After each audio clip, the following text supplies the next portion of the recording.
الحمد لله نحمده ونستعينه ونستغفره ونؤمن به ونتوكل عليه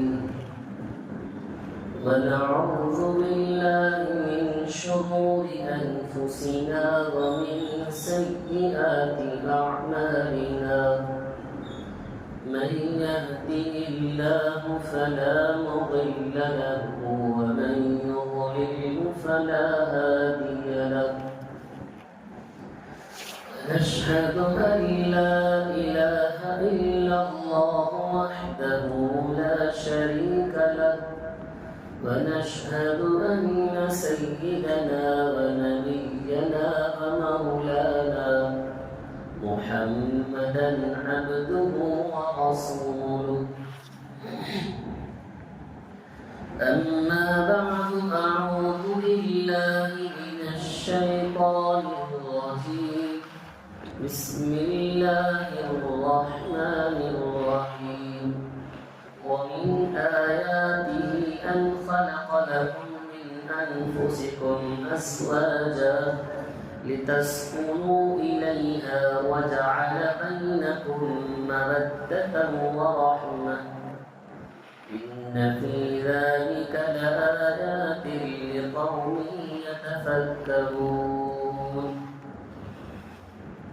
صدق الله العظيم اللهم صل على محمد في أفضل كلامنا اللهم صل على محمد في أوسط كلامنا اللهم صل على محمد في آخر كلامنا رب اشرح لي صدري ويسر لي أمري واحلل عقدة من لساني يفقهوا قولي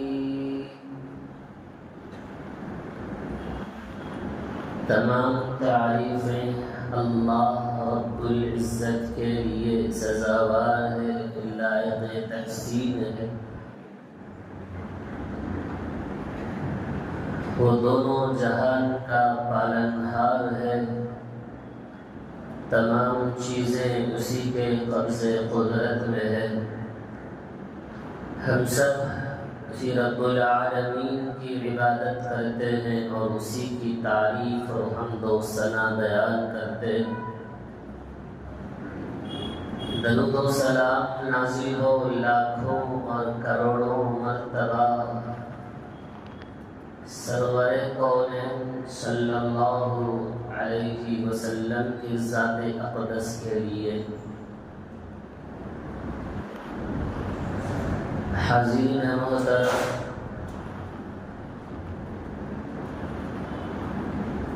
اللہ رب العزت کا بے پناہ فضل ہے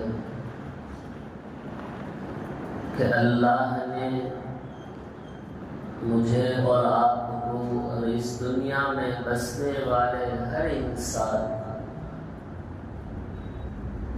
جو مومن ہے اللہ اسے اپنی عبادت کے لیے اس دنیا میں بھیجا ہے اور اللہ تبارک و تعالی بھی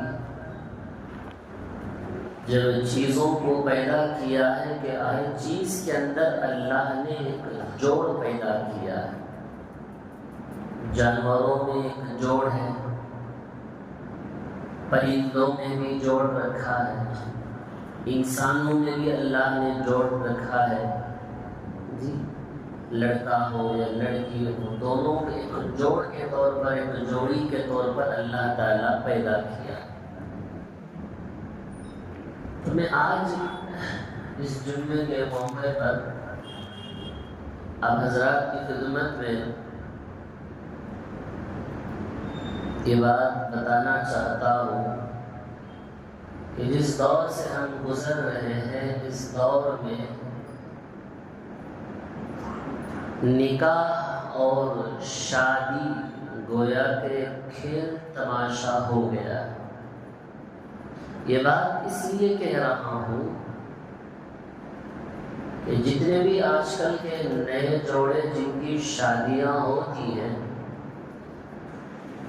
اس میں کوئی نہ کوئی ایسا جوڑا ہوگا جو صحیح سلامت محبت کے ساتھ الفت کے ساتھ جس کی زندگی بسر ہو رہی ہے، ورنہ تو ان دونوں جوڑوں کے درمیان میں لڑائی جھگڑے، نا اتفاقی، 3-4 مہینے میں طلاق اور خلا۔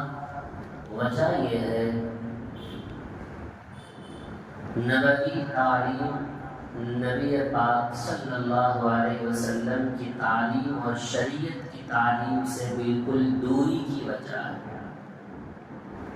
تعلیم حاصل نہیں کی ہے، دینی تعلیم نہ معلوم ہونے کی وجہ سے نہ ابتدا شادی ٹھیک سے ہوتا ہے اور نکاح ٹھیک سے ہوتا ہے، اور بیوی نہ شوہر کا اقتدا کرتی ہے، شوہر بیوی کا اقتدا کرنے کے لیے تیار نہیں، دونوں کے اندر میں غصے کا مادہ ہے، ایک دوسرے کو برداشت کرنے کی طاقت اور ہمت نہیں، اسی وجہ سے یہ نا اتفاقیاں پیدا ہوتی ہیں، بدگمانی، بد ذہنی، نا اتفاقی، 2-3 مہینے میں رشتے ٹوٹ جانا، بکھر جانا، شادی سے پہلے ناجائز غلط تعلقات کو قائم رکھنا، انہی وجوہات کی بنا پر یہ مبارک جوڑیاں جو بنتی ہیں، جو اللہ جوڑتا ہے، اس کو خود توڑ لیتے ہیں۔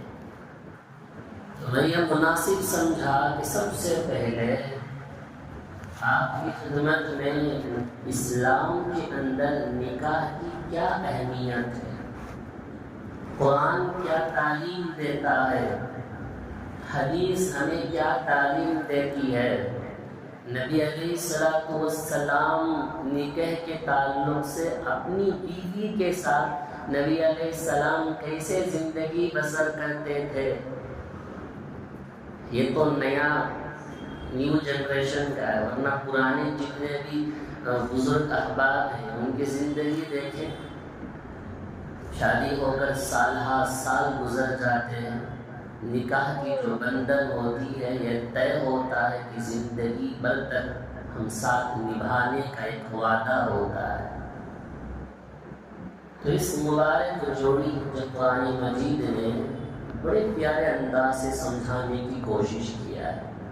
آئیے سب سے پہلے نکاح کی اہمیت کو معلوم ہونے سے پہلے، شادی کی اہمیت کو معلوم ہونے سے پہلے، نکاح کے اندر شادی سے پہلے رشتہ دیکھنا کیسا ہے، کس بنیاد پر رشتہ دیکھا جاتا ہے، اس کو سمجھنے سے پہلے، اسلام آنے سے پہلے عورتوں کا کیا مقام اور کیا مرتبہ تھا، اس کو سمجھنے کی ضرورت ہے۔ اسلام اس دنیا میں آنے سے پہلے مختلف مذہبوں میں، مختلف ممالک میں عورتوں کو گویا کہ کھیل کھلونا سمجھ رکھا گیا تھا۔ یوں سمجھے کہ اسلام آنے سے پہلے جاپان کے اندر عورتوں کو یہ تصور کیا جاتا تھا کہ یہ آدھا انسان ہے، اس کے اندر برائیاں پائی جاتی تھیں، یہ تصور تھا ان لوگوں کے اندر۔ چائنا میں لوگوں کے اندر یہ تصور تھا کہ عورت کے اندر شیطانی روح پائی جاتی ہے، اس کے اندر یہ غیروں کو، مردوں کو اپنی جانب کھینچ کر برائیاں پھیلاتی ہے۔ تو جاپان کے اندر یہ تصور تھا عورت کے بارے میں، یہ ناپاک پیدا کی گئی ہے، اس کو اپنی عبادت گاہ سے دور رکھا جاتا تھا۔ ہندوازم میں عورتوں کو یہ تصور کیا جاتا تھا کہ جب اس کا شوہر انتقال ہو جاتا ہے اس کو عزت کی نگاہ سے دیکھا جاتا نہیں تھا۔ عیسائیوں میں عورتوں کو یہ تصور کر رکھا جاتا تھا کہ وہ کنواری ہی زندگی گزارے۔ جب اسلام آنے سے پہلے عرب میں جب کسی کے گھر میں بچی کی پیدائش کا ذکر ہوتا تو سن لیتے تو ماں باپ اس بچی کو زندہ زمین میں دفن کرتے اور اس عورت کو گھر سے دور رکھا جاتا تھا، اپنے میں نحوست سمجھتے تھے۔ پھر ایک دور آیا، تاجدار مدینہ صلی اللہ علیہ وسلم اس دنیا میں تشریف لائے، اللہ نے نبی علیہ السلام کو رحمت للعالمین بنا کر بھیجا. نبی آئے تو عورتوں کا ایک مقام بتایا اللہ کے نبی نے. اگر بیٹی ہے تو عزت ہے، بہن ہے تو اس کی ناموس کی حفاظت ہے، اگر عورت ماں ہے تو اس کے قدموں کے نیچے جنت ہے، اگر بیوی ہے تمہاری زندگی کا ساتھی ہے. عرب کے اندر بچیوں کو زندہ زمین میں دفن کرتے، مگر بچیوں کو چیخنے اور چلانے کی آواز قبر سے آتی تو ماں باپ کے دل میں کچھ کا اثر نہیں ہوتا تھا. اس دور میں نبی علیہ السلام آیا. نبی نے فرمایا کہ جب کسی کے پاس 2 لڑکیاں ہوں، 2 بچیاں ہوں، اور وہ دونوں بچیوں کو اچھی تعلیم اور تربیت کرے، دین سکھائے اور اس کو کسی اچھی جگہ، بہترین جگہ میں اس کا رشتہ طے کر کے شادی کر دے، نبی علیہ السلام فرماتے ہیں کہ وہ جنت میں میرے ساتھ اس طرح رہے گا جس طرح کی دونوں انگلیاں ملے ہوئے ہیں. نبی نے فرمایا وہ میرے ساتھ اس طرح مل کر رہے گا، وہ جنت میں میرے ساتھ رہے گا. ایک صحابی پوچھنے لگے اللہ کے نبی 2 بچی کے بارے میں تو بتائے گا، کسی کہاں ایک ہو؟ نبی نے فرمایا ایک بھی ہو تو اس کو یہی اجر ملے گا. 2 سے زائد ہو، نبی نے فرمایا 2 سے بھی زائد ہو، شرط یہ ہے کہ اچھی تعلیم و تربیت کرے، دیندار بنائے، باحیا بنائے، باکردار بنائے، تو وہ جنت میں میرے ساتھ رہے گا. تو لہٰذا نبی علیہ السلام اس دنیا میں جب تشریف لائے تو عورتوں کی کھوئی ہوئی عزت کو، اس کے مرتبے کو اللہ کے نبی نے دلوایا. تو اس طرح اللہ نے اس دنیا میں ہر آدمی کو ایک جوڑا بنا کر رکھا ہے. کوئی چیز خالی نہیں ہے اس دنیا میں، چاہے جانور ہو، پیڑ پودے ہوں، پرندے بھی ہوں، ہر چیز کو اللہ نے ایک جوڑا بنایا. اسی کو قرآن کہتا ہے سبحان الذی خلق الازواج کلھا، پاک ہے وہ اللہ جس نے ہر چیز کو جوڑا بنایا، ہر چیز کے اندر ایک جوڑ پیدا کیا. تو اسی جوڑے سے اللہ نے ایک رشتہ قائم کرتا ہے، میاں اور بیوی کا ایک رشتہ اللہ قائم کرتا ہے. اور وہ رشتہ نکاح کے بندھن میں جب بن جاتے ہیں اور دونوں جب ایجاب قبول ہو جاتی ہے، سمجھو کہ اس انسان کی زندگی کی ابتدا، ایمان کامل کی ابتدا ہم سفر بیوی سے شروع ہو کر مرتے دم تک یہ رشتہ قائم رہتا ہے. اسی کو نبی علیہ السلام کہتے ہیں النکاح من سنتی، یہ نکاح میری سنت ہے. فمن رغب عن سنتی فلیس منی، جو کوئی میری سنت کو اعراض کرے گا وہ میری امت میں سے نہیں ہوگا. اللہ کے نبی علیہ السلام جب تشریف لائے تو ہر ایک کے لیے رحمت بن گئے، ماؤں کے لیے، بہنوں کے لیے، بیوی کے لیے. عورت کی عزت اور مقام اور مرتبے کو بتلائے. اللہ تبارک و تعالیٰ نے ایک عجیب نظام بنایا. جب میاں بیوی دونوں ملتے ہیں تو ان دونوں کا ملنا بھی اللہ تعالیٰ اجر و ثواب رکھا ہے. دین اسلام اتنی تعلیم دیتا ہے جب یہ دونوں میاں بیوی جائز تعلقات کو قائم کرتے ہیں، یہ جائز تعلقات کا قائم کرنا بھی ثواب سے خالی نہیں، ہمیشہ ثواب اور اجر اللہ سے پاتے ہیں. اللہ نے ان دونوں رشتوں کو اتنا بہترین مقام اور مرتبہ دیا ہے. مگر بڑا افسوس یہ بھی ہوتا ہے جب اس زمانے میں عرب کے اندر عورتوں کو عزت کی نگاہ سے دیکھا نہیں جاتا تھا. آج کے دور میں بھی کوئی نہ کوئی اللہ کا بندہ ہے جو اپنی بیویوں کے ساتھ حسن سلوک سے پیش آتا ہو، ورنہ جب یہ طلاق اور خلع کے جو مسئلے آتے ہیں ان میں اکثر و بیشتر غور کریں، لڑائی جھگڑے، مار پیٹ، گالی گلوچ، مارنے کے مسائل بھی آتے. نبی نے سخت منع فرمایا. نبی علیہ السلام تو اس پر غصہ ہوتے تھے. وہ آدمی ہلاک ہو جو اپنی بیوی کو مارتا ہے۔ نبی علیہ السلام بڑے غصہ کرتے ہیں، تو حضرات انبیاء کرام علیہ السلام کی 4 چیزیں سنت ہیں، 4 سنتیں نبیوں کی۔ تمام انبیاء اس سنت پر عمل کرتے تھے، پورے انبیاء حضرت آدم علیہ السلام سے لے کر سرکار دو عالم صلی اللہ علیہ وسلم تک بھی یہ 4 سنتوں پر عمل کرتے۔ نمبر 1 فرمایا الحیا، پورے انبیاء کرام علیہ السلام باحیا تھے۔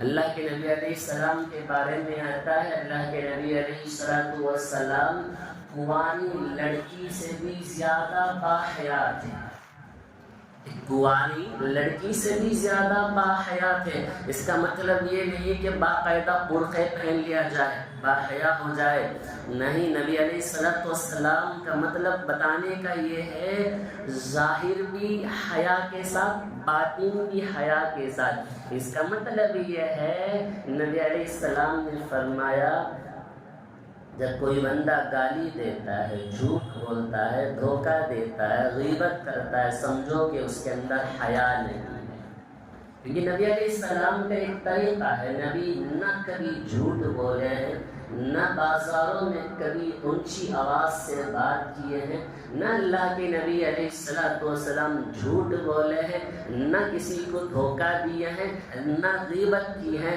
نبی علیہ السلام حیا بتایا، آنکھ بھی نبی کی حیا تھی، کبھی اللہ کے نبی علیہ السلام کی آنکھ کسی غیر محرم کی اوپر اٹھا کر تو دیکھنے کی بات دور، اللہ کے نبی کی آنکھیں جب گلی میں چلتے تو نیچے ہوتا تھا۔ اللہ کے نبی نے فرمایا کان بھی حیا ہے، یعنی اس کان سے نہ کبھی کسی کی غیبت سنی ہے، یہ ہاتھ بھی حیا ہے، کبھی اس کو گندگیوں کو ہاتھ نہیں لگائے، پیر بھی حیا ہے، یہ پیر کبھی کسی گندی جگہ پر چلے نہیں ہیں۔ فرمایا اللہ کے نبی کنواری عورت سے بھی زیادہ باحیا تھے، یہ نبی علیہ السلام کی سنت ہے۔ نبی نے فرمایا ایمان کی 70 سے زائد شعبے ہیں، پارٹ، الگ الگ پارٹ ہیں۔ فرمایا ان میں سب سے پہلا ایمان کا درجہ ہے کہ آدمی لا الہ الا اللہ کا پڑھنا ہے، اور ایمان کا سب سے نچلا درجہ اگر وہ چیز کسی کے اندر پائی جاتی ہے سمجھو کہ اس کے اندر ایمان ابھی باقی ہے۔ فرمایا کہ راستے میں چلتے ہوئے تکلیف دینے والی چیز کو ہٹا دینا ایمان کا کم سے کم درجہ ہے۔ چل رہے تھے گلی میں، کوئی کانٹا نظر آیا، اٹھا کر کنارے رکھ دیے، پتھر نظر آیا، یہ سوچ کر کوئی جائیں گے تو مار لگے گا، ہٹا دیے۔ اب تو بولنے کی بات نہیں، ہر گلیوں میں ایسے گاڑیاں لا کر کھڑاتے ہیں۔ نبی نے فرمایا ایمان سے کم عقل درجہ ایمان کا تکلیف دینے والی چیز کو ہٹا دینا۔ یہ دیکھنا ہو تو رمضان کو دیکھیے، اعلان پر اعلان ہوتا رہے گا، مسجد کے سامنے گاڑیاں کھڑی رہے گی، دوسرے جانے والوں کو تکلیف ہوگی۔ نبی نے فرمایا ایمان کا کم سے کم درجہ اگر کسی کو دیتا ہو تکلیف تو سمجھو کہ اس کے اندر ایمان کی کمزوری کی علامت ہے۔ نبی نے فرمایا کہ تکلیف یہ بھی ہے کہ جاتے ہوئے راستے میں گلی کے بیچ میں تھوکنا بھی نہیں۔ نبی سخت منع فرماتے تھے کہ تم کبھی اپنے گھروں کے صحن میں تھوکو گے، نبی نے سخت منع فرمایا۔ اور حیا بھی ایمان کا ایک درجہ ہے۔ نبی علیہ السلام نے فرمایا عورت کا حیا یہ ہے کہ وہ سونا چاندی پہننا عورت کا زیور نہیں، عورت کا زیور سونا چاندی پہننا نہیں، عورت کا زیور حیا اور پردہ ہی اس کا زیور ہے۔ حضرت جنید بغدادی رحمۃ اللہ علیہ فرماتے ہیں جب کوئی بندہ اللہ کی نعمتوں اور اپنی غلطیوں کو دیکھ کر شرما جاتا ہے، گناہوں کو دیکھ کر شرم ہوتا ہے، سمجھو کہ اس کے اندر حیا باقی ہے۔ کہ اللہ کی نعمتیں ملنے کے بعد بھی جب گناہ کرتا ہے سمجھو کہ اللہ اتنی نعمت دیا ہے، نعمت دینے کے باوجود میں گناہ کروں، نبی علیہ السلام نے فرمایا ہے کہ اس کے اندر حیا باقی ہے۔ اور نبیوں کی دوسری سنت بیان فرمایا وہ یہ ہے العطر. اللہ کے نبی علیہ السلام نے اور تمام نبیوں کی سنت ہے خوشبو لگانا. نبیوں کی سنت ہے. نبی علیہ السلام کو تمام پسندیدہ چیزوں میں خوشبو لگانا بھی ہے.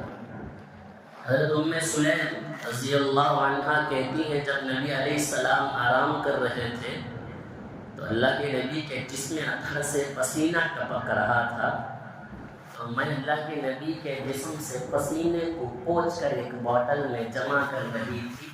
جب اللہ کے نبی علیہ السلام کی آنکھ کھلی، نبی نے پوچھا ام سلیم کیا کر رہی ہو؟ تو کہنے لگی یا رسول اللہ ہم آپ کے پسینے کو نکال کر بوتل میں جمع کر رہی ہوں تاکہ ہم اس کو خوشبو کے طور پر استعمال کریں. یعنی نبی کے جسم سے نکلنے والا پسینہ بھی خوشبو سے زیادہ مہک رہا تھا. اور جس راستے سے نبی گزر گئے وہ راستہ خوشبو سے مہک جاتا تھا. پتہ چل جاتا ہے نبی کا گزر اس گلی سے ہوا ہے. اور تیسری چیز تمام نبیوں کی سنت ہے السواک، یعنی مسواک کرنا. یہ نبیوں کی سنت ہے، تمام انبیاء اس پر کرتے تھے. حضرت اللہ کے حبیب علیہ السلام نے فرمایا کہ مسواک اللہ کی خوشنودی ہے، مسواک کرنے سے اللہ خوش ہوتا ہے. اللہ کے نبی علیہ السلام کے بارے میں حضرت عائشہ کہتی ہیں جب اللہ کے نبی نیند سے بیدار ہوتے ہیں صبح میں یا شام میں جھوٹتے تو وضو سے پہلے مسواک کر لیتے. نبی علیہ السلام نے فرمایا کہ میرے پاس جب بھی حضرت جبرائیل علیہ السلام آتے تو مجھے مسواک کرنے کی تاکید کرتے. ایک صحابی حضرت عائشہ سے پوچھتی ہیں اللہ کے نبی علیہ السلام کا معمول کیا تھا جب گھر کے اندر داخل ہوتے؟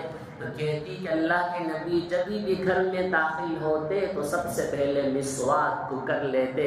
نبی علیہ السلام نے فرمایا مسواک کو لازم پکڑو، مسواک کرتے رہو، اس لیے کہ اس میں اللہ راضی ہوتا ہے.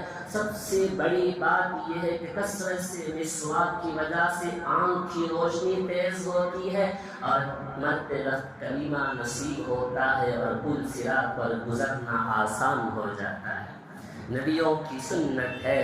چوتھی چیز تمام انبیاء اکرام علیہ السلام کی سنت بیان فرمایا وہ یہ ہے النکاح. تمام نبیوں کی سنت ہے.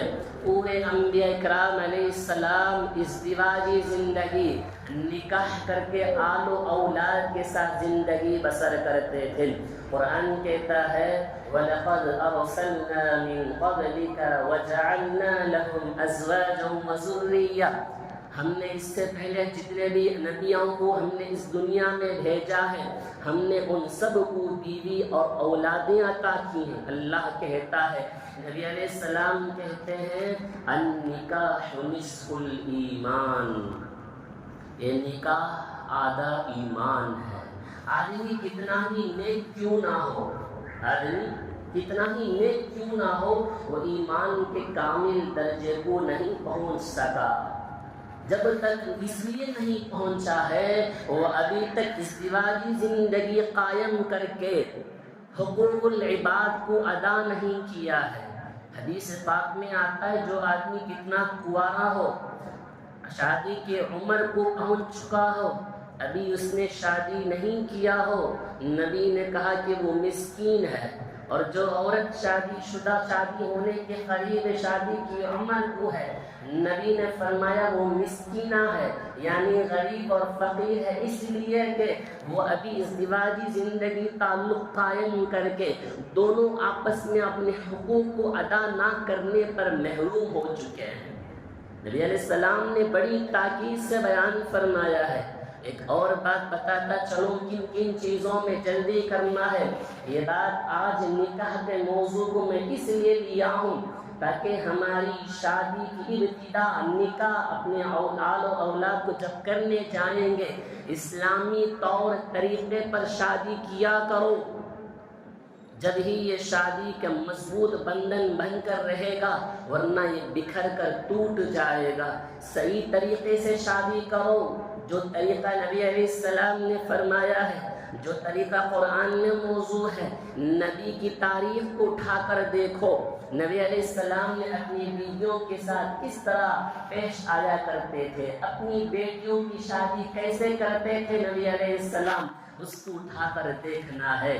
حضرت علی رضی اللہ عنہ کہتے ہیں 5 چیزوں میں جلدی کر لیا کرو، نبی علیہ السلام کا حکم ہے۔ نبی نے فرمایا الصلاۃ قبل الفوت، نماز کو فوت ہونے سے پہلے، یعنی نماز چھوٹ جانے سے پہلے نماز کو وقت پر ادا کرنے کی کوشش کرو، قضا ہونے مت دو۔ دوسرے نمبر پر نبی علیہ السلام نے فرمایا التوبۃ قبل الموت، توبہ کر لو، موت آنے سے پہلے توبہ کر لیا کرو۔ آج کی اس دور میں ہم جس طرف بھی ہم جائیں گے، جدھر جائیں ادھر نگاہ اٹھائیں اور بے حیائی، بد نظری نظر آتی ہے۔ نبی علیہ السلام نے فرمایا فوراً توبہ کر لو، گناہ کے موقع کو دیکھ کر فوراً توبہ کر دعا کرنے والے کی دعا اللہ رب العزت فوراً قبول کر لیتا ہے۔ نبی نے فرمایا فوراً توبہ کر لو، اس کا فائدہ کیا ہے؟ وَتُوبُوا إِلَى اللَّهِ جَمِيعًا أَيُّهَا الْمُؤْمِنُونَ لَعَلَّكُمْ تُفْلِحُونَ، تم تمام چیزوں سے توبہ کر لو، اللہ تعالیٰ تمہیں کامیاب اور بامراد بنا دے گا۔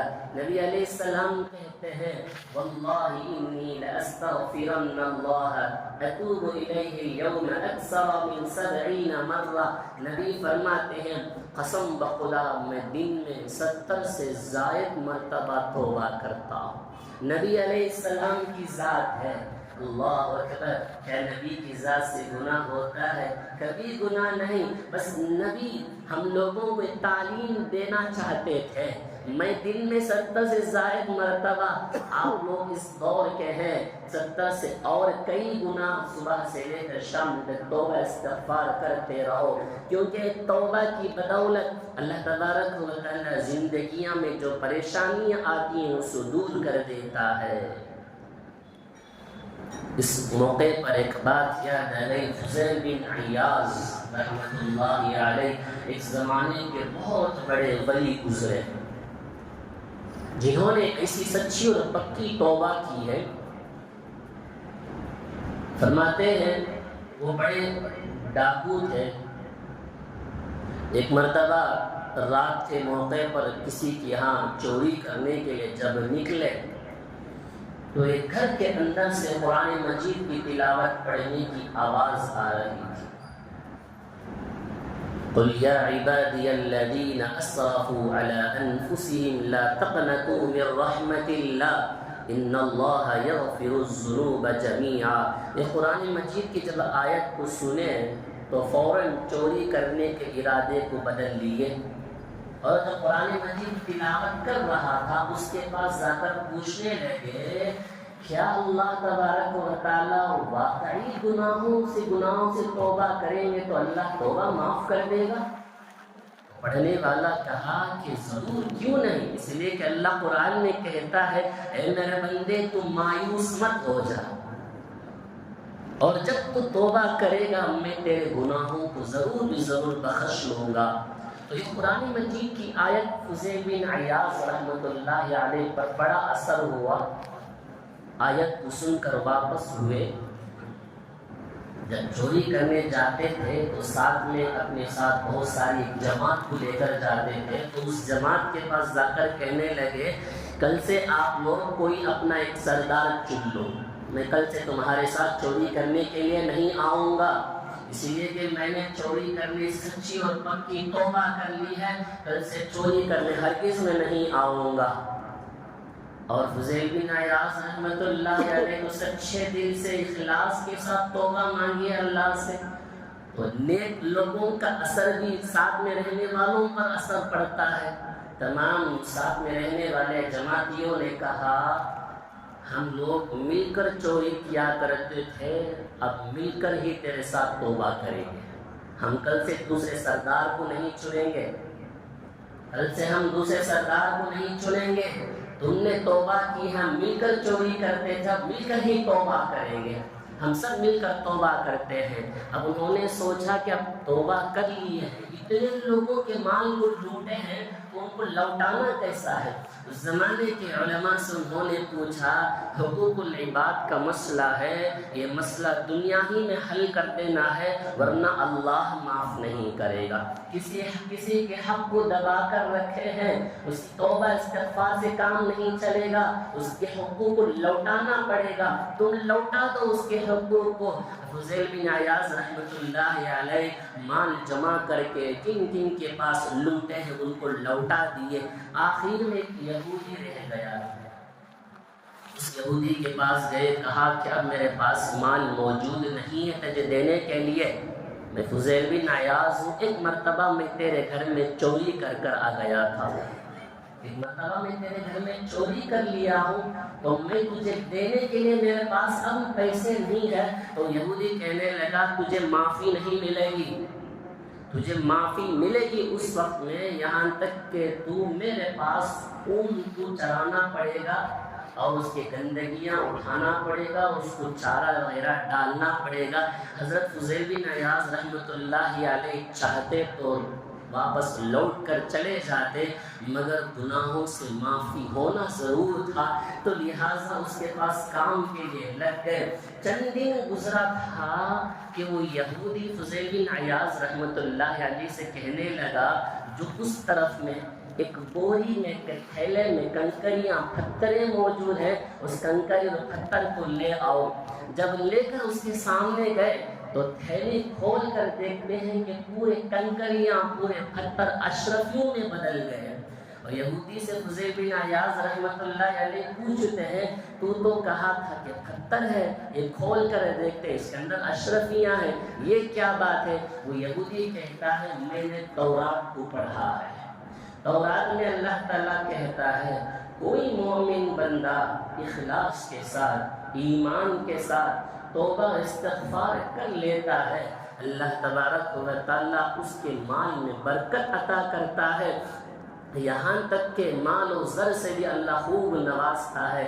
تم نے سچی اور پکی توبہ کیا ہے، اس توبہ کرنے کی بدولت اللہ نے اس کنکری کو اشرفی میں بدل دیا ہے، تجھے معافی دیتا ہوں ایک شرط پر، وہ ایک شرط یہ ہے، وہ یہودی کہتا ہے میں تیرے دین سے، تیرے ایمان سے، تیرے توبے سے بڑا متاثر ہوا ہوں، تو جاتے جاتے مجھے کلمہ پڑھا کر چلے جا، یہی تیرے لیے معافی۔ یہ سچی اور پکی توبہ ہے۔ نبی علیہ السلام نے فرمایا التوبۃ قبل الموت، موت آنے سے پہلے سچی اور پکی توبہ کر لو، گناہوں سے معافی مانگ لو۔ موت کب آئے گا، کس وقت میں آئے گا، کوئی کسی کو معلوم نہیں ہے، نہ معلوم کہ میں اس کرسی سے اٹھ سکوں گا یا نہیں اٹھ سکوں گا، نہ معلوم کہ آپ کی کس کو یہاں سے باہر جائے گا، نہ معلوم کس کی نماز کے ختم ہونے سے پہلے کس کی روح قبض ہو جائے گی۔ لہٰذا موت آنے سے پہلے سچی اور پکی رب العالمین کی بارگاہ میں توبہ کر لینا ہے، یہ اللہ تبارک و تعالیٰ کو بڑا پسند ہے۔ اللہ کہتا ہے جو بندہ توبہ کر لیتا ہے وہ ایسا ہے گویا کہ اس نے اس سے پہلے گناہ کیا نہیں۔ حضرت بشر حافی رحمۃ اللہ علیہ، یہ بھی اس زمانے کے بہت بڑے بزرگ اور ولی گزرے ہیں، کہتے ہیں وہ بڑے شرابی تھے، انہوں نے بھی توبہ کیا ہے۔ ان کے توبے کے واقعات کو کتابوں میں اس طرح لکھتے ہیں، جب وہ راستے میں نشے کی حالت میں جا رہے تھے تو زمین پر اللہ لکھا ہوا ایک کاغذ کو زمین میں دیکھا، اس نشے کی حالت میں بھی فوراً اس کاغذ کو اٹھائے اور چومے، صاف کیا، خوشبو لگا کر کسی بلندی جگہ پر رکھ کر چلے گئے اور جا کر شراب کے اڈے میں بیٹھ گئے۔ اللہ تبارک و تعالیٰ کو یہ عمل اتنا پسند آ گیا، اس شہر کے ایک ولی کے دل میں اللہ نے ایک الہام کیا اور کہا جاؤ اور بشر حافی سے کہو کہ اللہ تعالیٰ نے اس کو معاف کر دیا ہے۔ ایک شرابی کو اللہ کے نام کو لینے کی وجہ سے، آج ذرا غور کریں، اذان ہو رہی ہو تو ہمارا کیا رویہ ہے؟ آج ذرا غور کریں، نمازیں ہو رہی ہوں تو نمازوں کی آواز باہر جاتی ہے تو ہمارا رویہ کیا ہے؟ موبائلوں پر ہاتھ، ٹی ویوں پر نگاہیں، ساؤنڈ کم ہو تو یہاں دیکھیں کہ شرابی جو اللہ کے نام کی اہمیت کی وجہ سے شرابی کو بھی اللہ معاف کر دیتا ہے۔ یہ اللہ تبارک و تعالیٰ کا فضل اور کرم ہے۔ بشر حافی کو اس اللہ تعالیٰ نے اس ولی کے دل میں کہا جاؤ اس سے کہو کہ اللہ تیرے تمام گناہ کو معاف کر دیا۔ جب بشر حافی کے پاس وہ ولی آئے، دروازے پر دستک دی تو ایک خادم آیا، پوچھتے ہیں کہ بشر حافی کہاں ہے؟ کہتے ہیں کہ وہ شراب کے نشے میں مست ہیں، اب اٹھ کر آنے کی طاقت نہیں۔ کہنے لگے بلاؤ، اللہ کا پیغام ان کو دینا ہے۔ تو بشر حافی نشے کی حالت میں ڈوبتے ہوئے پہنچے اور ولی اس سے کہتے ہیں اللہ تبارک و تعالیٰ کا پیغام یہ ہے، اللہ نے تجھے سلام پہنچایا ہے اور تیرے تمام گناہوں کو اللہ معاف کر دیا ہے، صرف اس وجہ سے کہ تو نے اللہ کے نام کی اہمیت کیا ہے، اس کو نظر انداز کرنے کے بجائے اٹھا کر رکھا ہے۔ اللہ نے غیب سے الہام کیا، تو نے میرے نام کی عزت کیا ہے، تو نے فرش پر نام پڑے ہوئے نام کو اٹھا کر اوپر رکھا ہے، میں تیرے نام کو عرش سے لے کر فرش تک بلند کروں گا۔ بشر حافی نے ایسی سچی اور پکی توبہ کی ہے۔ فرماتے ہیں جب وہ گھر سے مسجد جاتے ہیں، جو راستہ ہوتا ہے اس راستے میں کوئی جانور پیشاب پاخانہ نہیں کرتا ہے، کوئی جانور پیشاب پاخانہ نہیں کرتا تھا۔ ایک دن ان راستے میں ایک جانور پیشاب پاخانہ کر دیا، اس گلی کا ایک رہنے والا کہنے لگا آج بشر حافی کا انتقال ہو گیا۔ کیسا کہتے ہیں؟ پوچھنے پر بتایا کہ اس راستے پر جانور نے پیشاب کر دیا ہے۔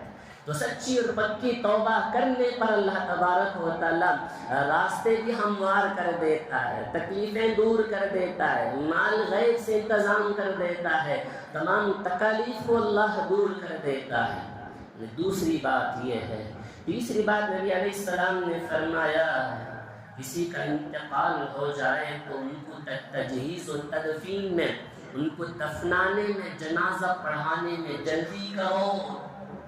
ایک دن دو دن گھر میں جنازہ اور میت کو نہ رکھو۔ نبی علیہ السلام نے کہا ہے وہ اگر وہ نیک ہے تو اس کو نیکی کی طرف پہنچا دو، اگر وہ برا ہے میت جو انتقال ہوا ہے اس کی برائی کو زمین پر بہت دیر تک ٹہرا کر مت رکھو، اس کو اصل مقام قبر تک پہنچا کر آ جاؤ، فرشتے وہاں اس کے انتظار میں ہیں۔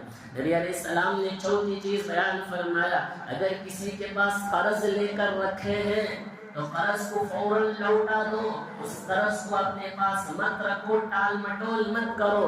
پانچویں چیز نبی نے فرمایا اگر کسی کے گھر میں جوان بچے اور بچیاں بیٹھی ہوں، شادی کی عمر کو پہنچ چکی ہوں، ان کے لیے بہترین رشتہ اور جوڑا کر کے ان کو نکاح کر دیا کرو۔ آج کے دور میں نئی تعلیم اور کلچر کے چکر میں اب اپنی بچیوں کی عمر ہونے کے باوجود بھی، شادی کی عمر کے باوجود بھی شادیاں نہیں ہوتی ہیں، یہ سوچ کر کے اعلیٰ تعلیم دیں گے یا گھر بنا لیں گے، فلاں کر لیں گے۔ یاد رکھیں یہ کام اگر تاخیر ہوگی اس گناہ کا وبال والدین پر آ کر پڑے گا۔ پرانے بزرگوں کی تاریخ کتابوں میں اٹھا کر دیکھیں، بزرگان اولیاء کا یہ معمول تھا، اگر کسی کے گھر میں نوجوان لڑکی ہوتی جو شادی کی عمر گزر جاتی، بزرگوں کا ایک طریقہ تھا کہ ان کے گھروں میں کبھی جا کر پانی تک نہیں پیا کرتے، اور یہ بھی فرمایا اگر کوئی قرض والا آدمی کسی کے پاس قرض لیا ہو، وہ کسی کو دعوت کو بلاتا ہو تو اولیاء اللہ کا یہ معمول تھا کہ اس کے گھر میں جا کر کھانا نہیں کھاتے تھے اور کہتے تھے کہ وہ کھانا حلال نہیں ہے، اس لیے کہ اس کے پاس فالتو چیز کے لیے پیسے موجود ہیں، کسی کے قرض لوٹانے کے لیے اس کے پاس پیسے موجود نہیں ہے۔ آج کے نئی تہذیب و تہذیب کلچر میں مت جاؤ، ہم زندگی شریعت کے مطابق گزارتے رہیں گے تو گناہوں سے بچ کر رہیں گے، شریعت کے مطابق زندگی نہیں ہوگی گناہوں میں پھنس جائیں گے۔ آج اپنی بچے اور بچیوں کی شادی میں تاخیر کرتے ہیں۔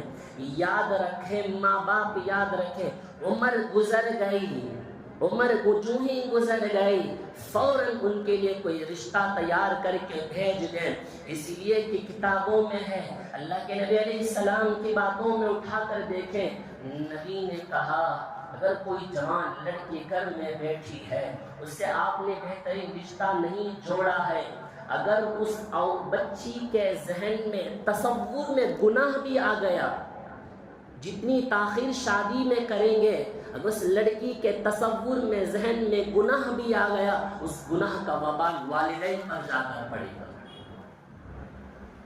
آج تاخیر ہوتی ہے شادیوں میں، 20 کے بعد نہیں، 30 کے بعد، 45 کے بعد، 35 کے بعد شادی کرنے کا ماحول، کچھ بنا لیں گے، کچھ کر لیں گے، یہ بنانے کے چکر میں کتنی بد نگاہی ہوتی ہے، یہ بنانے کے چکر میں کتنے غلط خیالات، غلط تصورات آتے ہیں۔ وہ تو وہ زمانہ تھا، اس زمانے میں مصیبت یہاں موجود ہے، مصیبتیں یہاں موجود ہے، اسی کے چکر میں پورے خیالات برباد ہوتے ہیں، شادی سے پہلے کی پورے کارنامے اس کے اندر معلوم ہو جاتی ہے۔ نبی نے فرمایا اگر گناہ کا تصور بھی اس بچوں کے ذہن میں آ گیا، اس گناہ کا وبال والدین پر جا کر پڑتا ہے۔ لہٰذا نکاح کے موضوع پر میں بات کر رہا تھا، تو لہٰذا انشاءاللہ اور بھی نکاح کی اہمیت، شادی کی اہمیت کے بارے میں، میاں بیوی کے حقوق کے تعلق سے اور بھی باتیں موجود ہیں۔ طلاق اور خلا ہوتے کیوں ہیں، طلاق اور خلے کے اصل مقصد کیا ہے، حدیث کیا کہتا ہے، قرآن کیا کہتا ہے، اس بارے میں آپ حضرات کے سامنے بتانا بہت ضروری ہے۔ نئے تہذیب جو نئے شادی شدہ ہیں، بیانات کو غور سے سنیں، اپنی زندگی کو اسلامی شادی بنائیں، اپنی نکاح کو سنت کے مطابق بنانے کی کوشش کریں۔ نبی علیہ السلام نے اس پر بڑی تاکید فرمائی ہے، تو لہٰذا اور بھی باتیں حضرات کی خدمت میں، والدین تمام، بیویوں کا حقوق، شوہروں کا حقوق کیا کیا ہے، لڑائی جھگڑے کے اصل وجہ کیا ہے، کیوں رشتے ٹوٹتے ہیں، باتیں آپ حضرات کے سامنے آتی جائے گی، سنتے رہیں، عمل کرتے رہیں، باتوں کو دوسروں تک پہنچائیں، زندگی کو کامیاب بنائیں۔ اللہ تعالی ہم سب کو نبی علیہ السلام کی سنت کے مطابق اپنی زندگی کو گزارنے کی توفیق و سعادت نصیب فرمائے۔ وما علینا الا